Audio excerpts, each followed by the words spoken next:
আসসালামু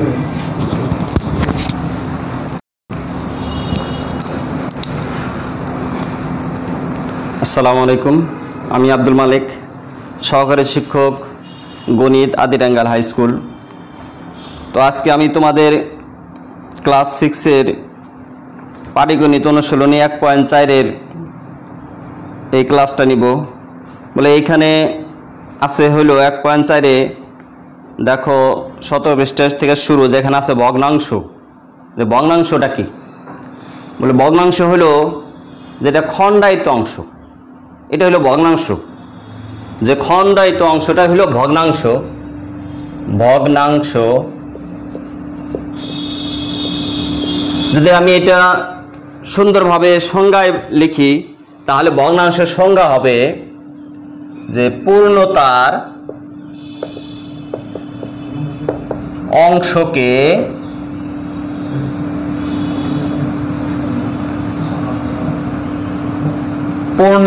অংশকে ভগ্নাংশ বলে।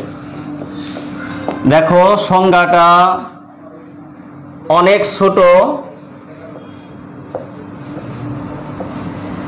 কিন্তু অ্যাপ্রোপ্রিয়েট। যে ভগ্নাংশ সংজ্ঞা, ভগ্নাংশ কাকে বলে? যে পূর্ণতার অংশকে ভগ্নাংশ বলে। এটা হলো ভগ্নাংশর সংজ্ঞা। তোমরা সংজ্ঞাটা এটা লিখে নাও, তোমাদের খাতায় এটা লিখে রাখবা। তো তোমাদের এখানে ভগ্নাংশ অনেক প্রকার আছে। তো তোমাদের এখানে যে ভগ্নাংশ, সেটা হলো যে সাধারণ ভগ্নাংশ নিয়ে আলোচনা।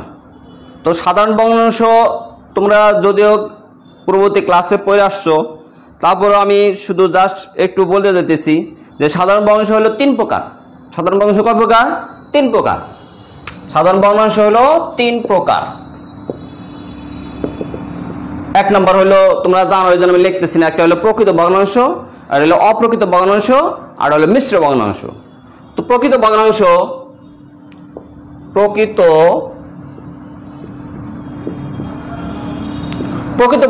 কোনটা? প্রকৃত ভগ্নাংশ যে ওই ভগ্নাংশ যার লব হর অপেক্ষা ছোট। লব হর অপেক্ষা ছোট। যে যেমন 2/3, তো এটা একটা ভগ্নাংশ। এই ভগ্নাংশের উপরটাকে বলা হয় লব, আর নিচেরটাকে বলা হয় হর।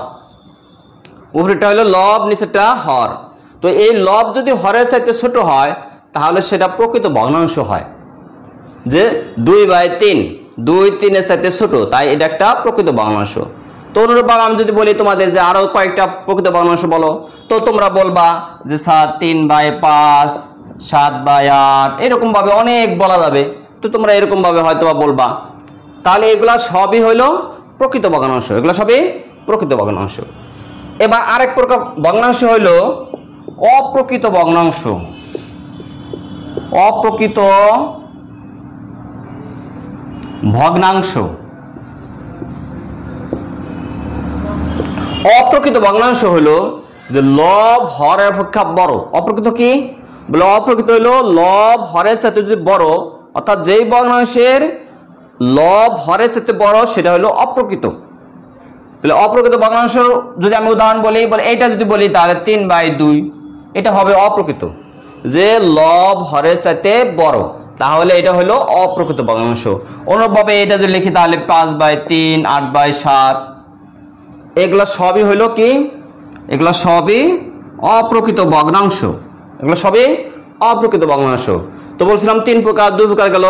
তো 3 নাম্বার হলো মিশ্র ভগ্নাংশ। মিশ্র ভগ্নাংশ। তো মিশ্র ভগ্নাংশ হলো যে একটা পূর্ণ সংখ্যার সাথে আরেকটা প্রকৃত ভগ্নাংশ মিলে যে ভগ্নাংশটা হয়, সেটা হলো মিশ্র ভগ্নাংশ। কি বললাম? মিশ্র ভগ্নাংশ হলো একটা পূর্ণ সংখ্যা। পূর্ণ সংখ্যা কোনগুলা? যে স্বাভাবিক সংখ্যা বা পূর্ণ সংখ্যা, যে 1, 2, 3, 5, 6, 7, এগুলো হলো পূর্ণ সংখ্যা। বলে এই পূর্ণ সংখ্যার সাথে আরেকটা প্রকৃত ভগ্নাংশ মিলে যে ভগ্নাংশটা হয়, সেটা হলো মিশ্র ভগ্নাংশ। যেমন যদি আমি এইটাই লিখি যে 3/2/3, এটা একটা মিশ্র ভগ্নাংশ। 8/3/5, এটা একটা মিশ্র ভগ্নাংশ। 2/7/9, এটা একটা মিশ্র ভগ্নাংশ। যে মিশ্র ভগ্নাংশ হলো যে পূর্ণ সংখ্যার সাথে আরেকটা প্রকৃত ভগ্নাংশ মিলা যে ভগ্নাংশটা সেটা হলো মিশ্র ভগ্নাংশ। পূর্ণ সংখ্যার সাথে আরেকটা প্রকৃত ভগ্নাংশ মিলা যেটা সেটা হলো মিশ্র ভগ্নাংশ। তো এই গেল ভগ্নাংশ 3 প্রকার। তো আমরা শিখলাম এখানে যে ভগ্নাংশ কাকে বলে, ভগ্নাংশ কয় প্রকার, সাধারণ ভগ্নাংশ কয় প্রকার ও কি কি, তো আমরা এটা শিখলাম। দেখো এরপরে আছে হলো সমতুল ভগ্নাংশ। সমতুল ভগ্নাংশ মানে কি? সমতুল মানে তুলনা দিক দিয়ে সমান।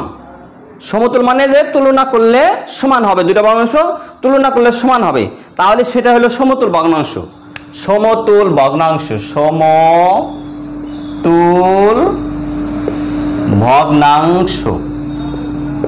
সমতুল ভগ্নাংশ হলো যেমন মনে করো 2/5 যে কথা আর 4/10 একই কথা। দেখো তুমি যদি এটা কাটাকাটি করো, 2 দিয়ে কাটো 2, 2 দেখলে 5, তার মানে কি এই 2/5 যে কথা 4/10 একই কথা, মানে সমান, তুল্য সমান, মান একই, মান একই। তাহলে এই 2/5 আর 4/10 এটা হলো সমতুল ভগ্নাংশ। এটা হলো কি ভগ্নাংশ? সমতুল ভগ্নাংশ। তো এই সমতুল ভগ্নাংশ আমরা কিভাবে পাইতে পারি? বলে যে কোনো ভগ্নাংশকে আমরা যে কোনো ভগ্নাংশের লব ও হরকে যদি একই সংখ্যা দ্বারা গুণ বা ভাগ করি, একই সংখ্যা দ্বারা গুণ বা ভাগ করলে এই ভগ্নাংশের সমতুল ভগ্নাংশ পাওয়া যায়। যেমন যদি এইটাকে আমি যদি 3 দ্বারা গুণ করি, লবকেও আবার হরকেও একই সংখ্যা দ্বারা গুণ করতে হবে, তাহলে কত হয়? 6/15। তাহলে এই 2/5 যে কথা আর 6/15 একই কথা। তাহলে একটা ভগ্নাংশের লব ও হরকে একই সংখ্যা দেওয়া গুণ করলে কি পাওয়া যায়? সমতুল ভগ্নাংশ পাওয়া যায়। আবার মনে করো যেমন এটা ছিল যে 4/10, এটাকে 4/2 আবার 10/2, তাহলে কত হয়? 2/5। এই 4/10 যে কথা 2/5 একই কথা। তো তাহলে কি হলো? যে কোনো ভগ্নাংশের লব ও হরকে একই সংখ্যাতে যদি আমি গুণ করি তাহলে সমতুল ভগ্নাংশ পাওয়া যাবে, আবার একই সংখ্যা যদি ভাগ করি তাহলেও সমতুল ভগ্নাংশ পাওয়া যাবে। এই গেল আমাদের হলো সমতুল ভগ্নাংশ। তাই দেখো সমতুল ভগ্নাংশের সংজ্ঞা 18 নম্বর পেজে দেখো মাঝখানে বোল্ড করে দেওয়া আছে যে কোনো ভগ্নাংশের লব ও হরকে শূন্য ছাড়া একই সংখ্যা দিয়ে গুণ বা ভাগ করলে প্রদত্ত ভগ্নাংশ সমতুল ভগ্নাংশ পাওয়া যায়। তো তোমরা এখান থেকে এই সমতুল ভগ্নাংশের সংজ্ঞাটা শিখে নিবা। তো এরপরে দেখো নিচে দেওয়া আছে হলো মিশ্র ভগ্নাংশ। তো মিশ্র ভগ্নাংশ, যে মিশ্র ভগ্নাংশকে আমরা যদি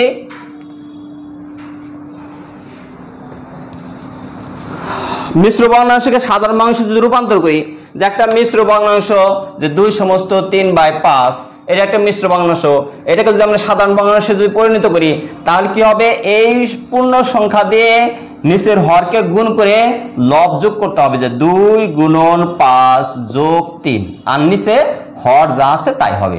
তাহলে কত হয়? 10 3 13, 13/5।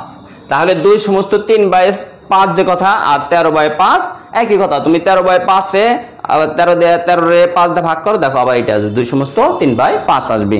তাই এটাকে আমরা মিশ্র ভগ্নাংশকে এইভাবে সাধারণ ভগ্নাংশে পরিণত করতে পারি।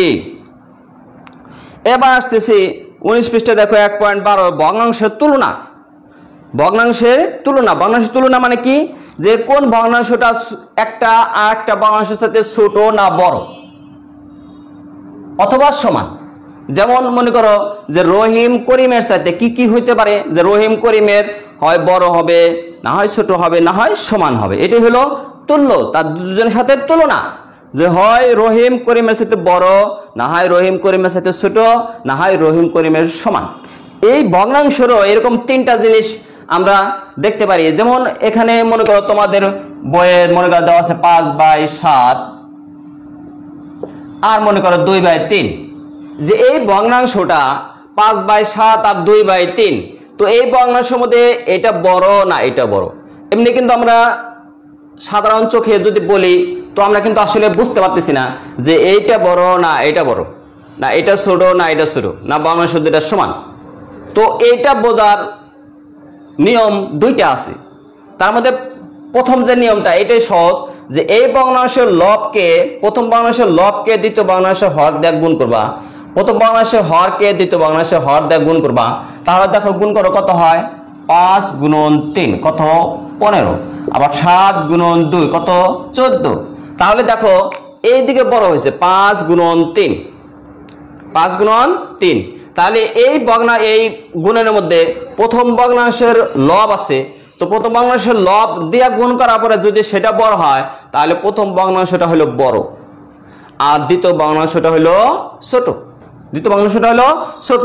তাই 3 × 5 = 15, 7 × 2 = 14। তাহলে এই 5/7 হইলো, এটা হলো বড়, 5/7 বড়, এটা হলো বড়। এবার আবার তাহলে এইদিকে আমরা বড় নির্ণয় করতে পারি। আবার এটা তাহলে অনুরূপভাবে আমরা বলতে পারি যে 2/3 < 5/7, যে 2/3 5/7 এর সাথে ছোট। আমরা একই গুণ করেই বুঝতে পারি যে কোনটা বড় কোনটা ছোট। তো এবার সমতুল, যে ওই যে এর আগে বুঝাইছিলাম যে মনে করো 2/5 আর হইলো 4/10। দেখো এখানে আমরা যদি লব আর হর গুণ করি, 2 গুণন 10 কত 20, 5 গুণন 4 কত 20। তার মানে এদিকে গুণ করার পরেও 20, এদিকে গুণ করার পরেও 20, তার মানে এই দুইটা ভগ্নাংশ সমান। তো আমরা এইভাবে অতি সহজেই যে ভগ্নাংশ কোন ভগ্নাংশটা বড়, তো আমরা অতি সহজেই এইভাবে বুঝতে পারি যে কি এ আর অর্থাৎ লব আর হর দা গুণন, হর আর লব দা গুণন করে আমরা বুঝতে পারি কোন ভগ্নাংশটা ছোট, কোন ভগ্নাংশটা বড়, আর কোন ভগ্নাংশ দুইটা সমান। এটা হলো ভগ্নাংশের এক ব্যক্তির তুলনা। অন্যভাবে তুলনা করে সেটা হলো যে এই ভগ্নাংশের হর দুইটার লসাগু করে, ওই লসাগু দিয়ে যদি আমি দুইটারে যদি গুণ করি তাহলে দেখা যাবে যে এটাও বের হবে। যেমন মনে করো যে 7 আর 3 লসাগু কত বলে 3 × 7 = 21, তাহলে 5/7 গুণন 21 আর 2/3 গুণন 21।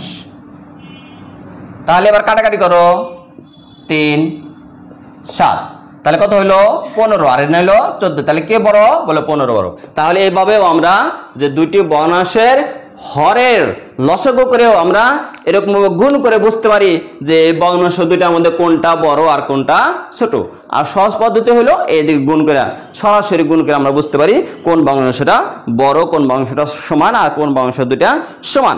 এই হলো ভগ্নাংশের তুলনা, যে তিনটা জিনিস, একটা হলো একটা ভগ্নাংশ তার একটা ভগ্নাংশ বড় না ছোট বা সমান। ওকে, এবার দেখো আমরা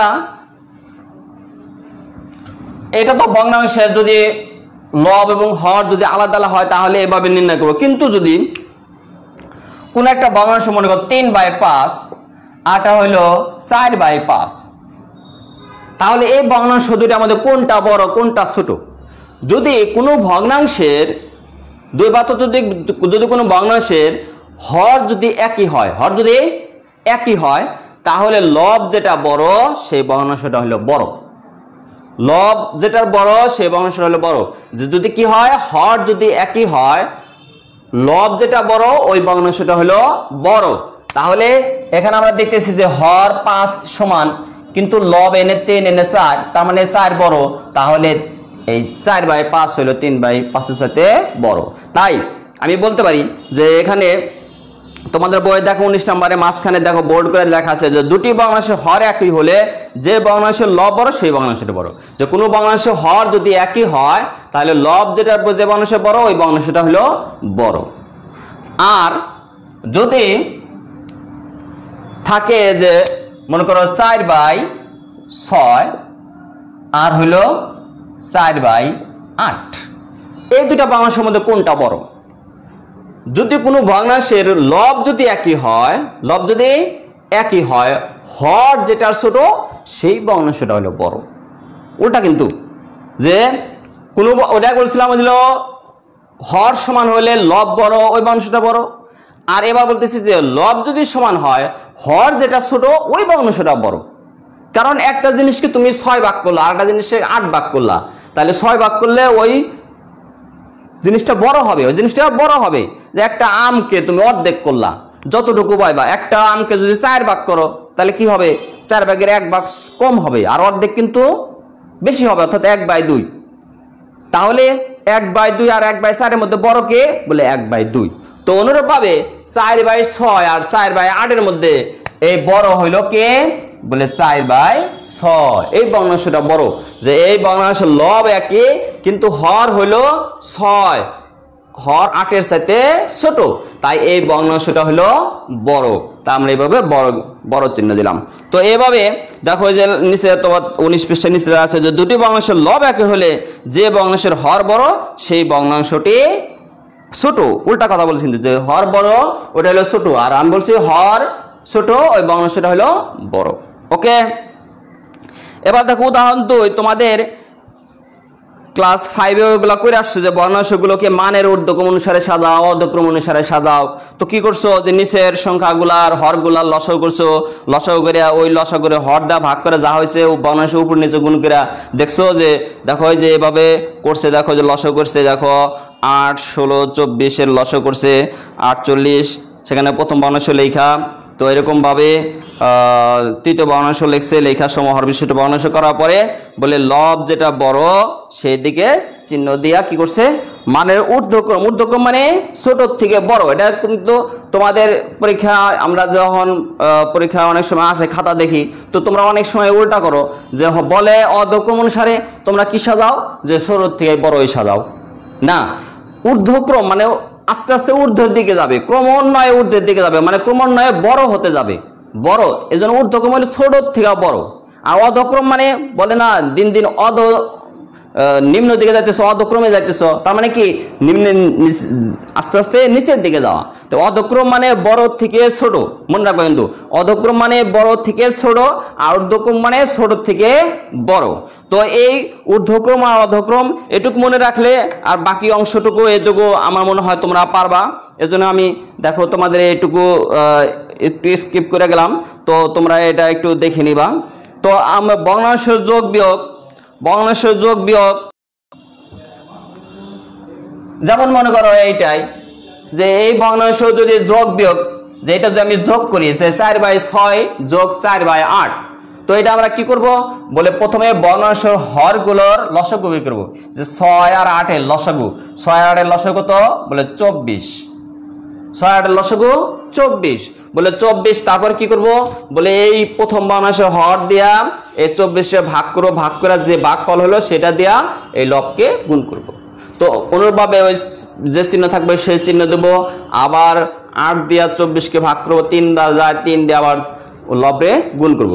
তো 4 দিয়ে 6 দিয়া 24 ভাগ করলে 4 বার যায় 4 4 16, যোগ কয় বার যায় 3 বার, 3 4 12, তাহলে কত হইলো 16 আর 12 যোগ করে কত, বলে 28, 28/24। তো এটা যদি তুমি কাটাকাটি করো, একটু কাটাকাটি করে দিতে পারো, যে 4 দেওয়া যায় 4 7 28, 4 6 24, তাহলে কত 7/6। এটা যদি ভাগ করে দাও 1 সমস্ত 1/6। এটাই হলো যে ভগ্নাংশের যোগ। এটা হলো কি, এটা ভগ্নাংশের যোগ। তো আশা করি ভগ্নাংশের যোগে তোমাদের সমস্যা হবে না। এরকম 2টার জায়গায় আরো যদি 10টা ভগ্নাংশ থাকে অনুরূপভাবে একই নেমে করে যাবা, দেখবা ইনশাআল্লাহ হয়ে যাবে। এই হলো ভগ্নাংশ যোগ গেল। দেখো তোমাদের এখানে ভগ্নাংশ যোগ উদাহরণ 2 করেছে, আবার অনুরূপভাবে সংক্ষিপ্ত পদ্ধতি ভগ্নাংশ যোগ ফল করেছে, ওটা আরেকটা পদ্ধতি করেছে। তো এইভাবে 2 নিয়মে এরকম যোগ করা যায়। তো আরো বিকল্প পদ্ধতি ভগ্নাংশ যোগ ফল দেখো যে পাশে আরো করেছে। তো আমরা যে কোনো তিন দিক আছে, যে কোনো দিকে করলে আমাদের ভগ্নাংশ যোগ হয়ে যাবে। তো উদাহরণ 5 দেখো যে সরল বলছে, এই সরলটা একইভাবে যোগ, মাঝখানে শুধু একটা বিয়োগ আছে, বিয়োগ থাকলে বিয়োগ করব, যোগ থাকলে যেখানে যোগ আছে যোগ করব। আমি সরলটা তোমাদের বইয়ে যে সরল আছে সেখান থেকে একটা করে দেবনি, এই জন্য আমি উদাহরণটা তোমাদের একটু দেখা গেলাম শুধু। তো এবার দেখো যে উদাহরণ 6 যে যোগ করো, এখানে দেখো 20 মিটার 1 সমস্ত 3/5 সেন্টিমিটার, আবার 7 যোগ 7 মিটার সাথে 2 সমস্ত 3/10 সেন্টিমিটার যোগ করতে বলছে। তো এই অঙ্কটা দেখো তোমাদের বইয়েও এরকম অনুশীলনীতে আছে, যে 5 নাম্বার যে 70 মিটার 9 সমস্ত 7/10 সেন্টিমিটার সাথে এগুলা যোগ করতে বলছে।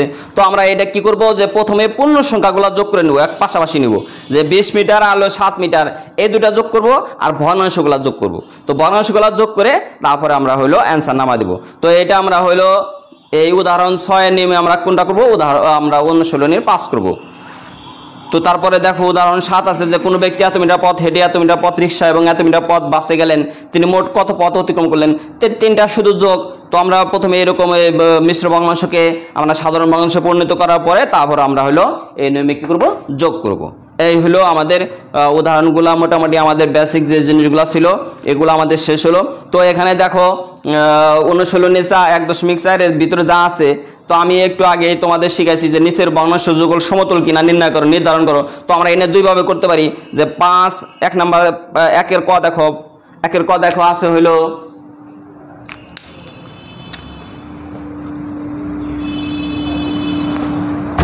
একের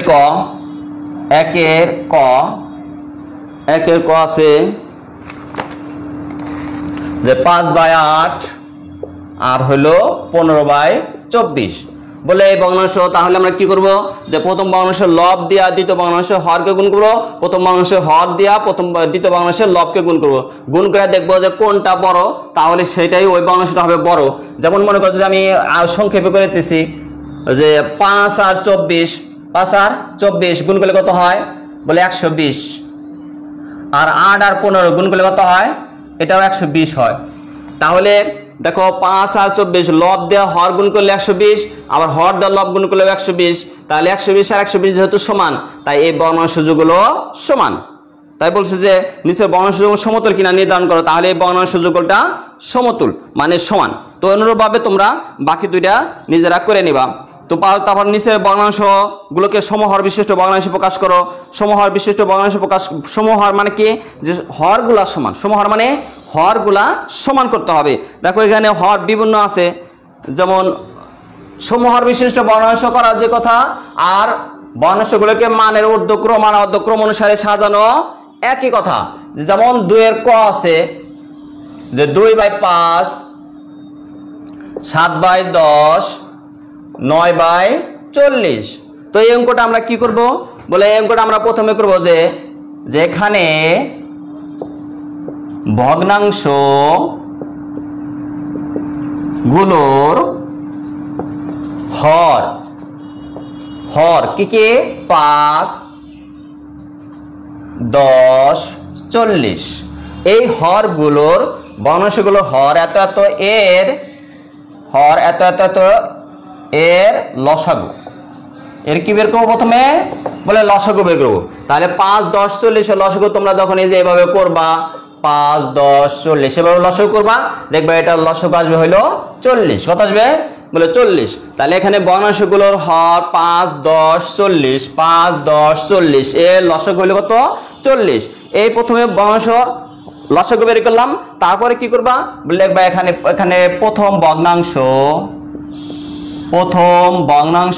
সমান 2/5 সমান 2/5। এখানে গুণ করতে হবে, কত দিয়ে গুণ করতে হবে, বলে এই 40কে এই লসাগুকে এই ভগ্নাংশের হর দিয়ে ভাগ করবা। যে এখানে থার্ড ব্র্যাকেট দিয়ে লিখবা, যেহেতু 40 ভাগ কত 5 কত 8 হয়, তাহলে 8 দিয়া উপরে গুণ করতে হবে, লবকে গুণ করতে হবে, হরকে গুণ করতে হবে। তাহলে কত হয়, 8 দুগুণে 16, 5 আটা 40। এই হইলো 2/5 কত হয়ে গেল, 16/40।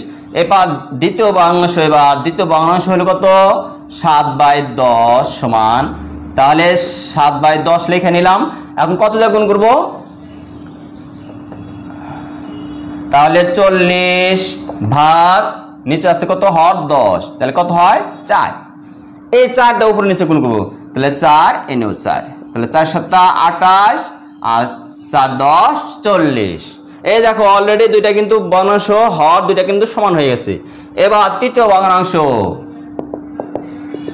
সমান 9/40, তাহলে 9/40 লিখে নিলাম। এবার গুণ করব কত দিয়া, বলে এটা। তাহলে আমরা দেখি যে 40 ভাগ নিচে কত হর 40, 40 40 ভাগ করলে কত হয় 1 হয় তাহলে 1 দেয়া উপরে এবং নিচে গুণ করব তাহলে 9 কে 9 40 কে 40 তাহলে এবার দেখো এই তিনটা ভগ্নাংশের হর কিন্তু সমান হয়ে গেল গা কিন্তু লব ভিন্ন তাই বলে কিন্তু এই 2/5 যে কথা আর 16/20 কিন্তু একই কথা যদিও এটা নতুন রূপ এটা নতুন রূপ এটা যা আছে তাই তো এই নতুন রূপ হলেও এগুলা মান কিন্তু সমান তো এখন কি হলো তাহলে যে এই যে দেখো তিন ভগ্নাংশের হরগুলা কি হয়ে গেছে গায় যে হর সমান হয়ে গেছে তাহলে এটাই হলো সমতুল ভগ্নাংশ তাহলে লিখলাম সুতরাং নির্ণেয় সমতুল ভগ্নাংশ গুলো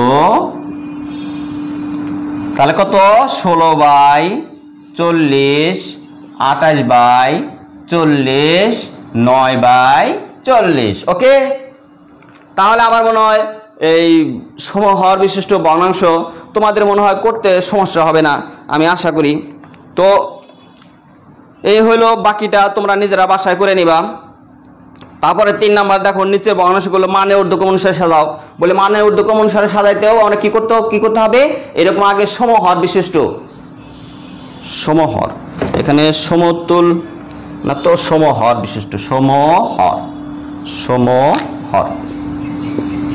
সমহর বিশিষ্ট ভগ্নাংশ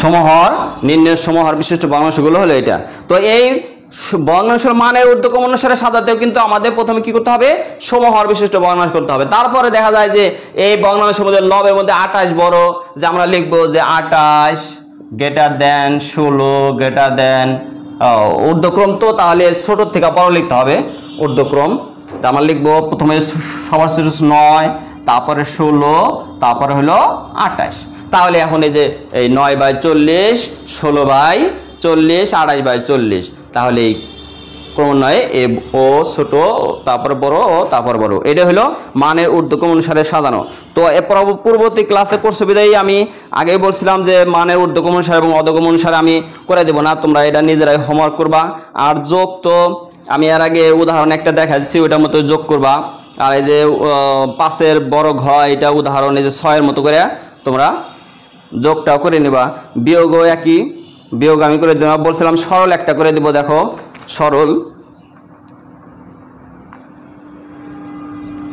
কয় মিনিট আছে স্যার 3 মিনিট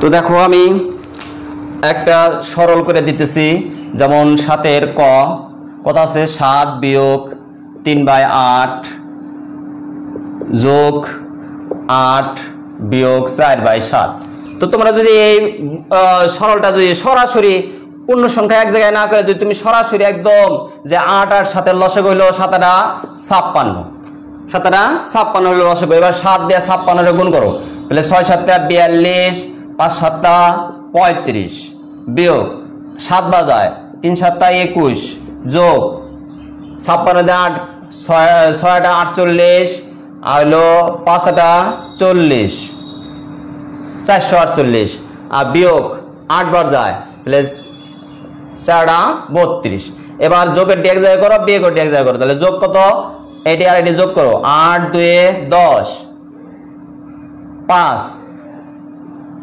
14 হাতে হলো 1 840 বিয়োগ 21 আর 32 যোগ করলে কত হয় বলে 53 নিচে হলো 56 তো বিয়োগ করো তাহলে 7 6 8 6 14 1 787 ভাগ 56 এই হলো আমরা এভাবে সরলগুলা আমরা করে নিব যেখানে যোগ আছে যোগ দেব যেখানে বিয়োগ আছে বিয়োগ করব তারপরে যোগের গুলো এক জায়গায় করব বিয়োগের গুলো এক জায়গায় করব করে পরে আমরা এই অঙ্কটা এরকম ভাবে করে ফেললাম তো এখানে তাহলে আজকের সময় প্রায় শেষের দিকে এজন্য আমি তোমরা বাড়ির কাজটা লিখে নাও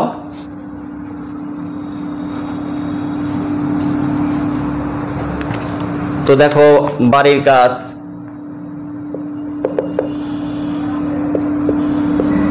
কাজ অনুশীলনী 1.4 এর একের খ, দুইয়ের দুই না করলে একদম ঊর্ধ্বক্রম অধক্রমের মধ্যে তুমি অধক্রম একটা করো, যে 4-এর খ, তারপরে 5-এর বড় ঘ, 6-এর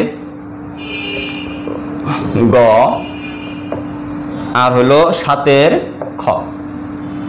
এটি হোমওয়ার্ক করে রাখবা। 1 2 3 4 5টা, এই 5টা তুমি কি করে রাখবা, হোমওয়ার্ক করে রাখবা। তো আজকের মতো আমি তোমাদের সামনে থেকে বিদায় নিচ্ছি। দোয়া রাখবে ইনশাআল্লাহ, আল্লাহ তাআলা শরীর সুস্থ ভালো রাখি। আগামী ক্লাসে আবার ইনশাআল্লাহ দেখা হবে। সবার প্রতি দোয়া। আসসালামু আলাইকুম ওয়া রাহমাতুল্লাহি ওয়া বারাকাতুহু।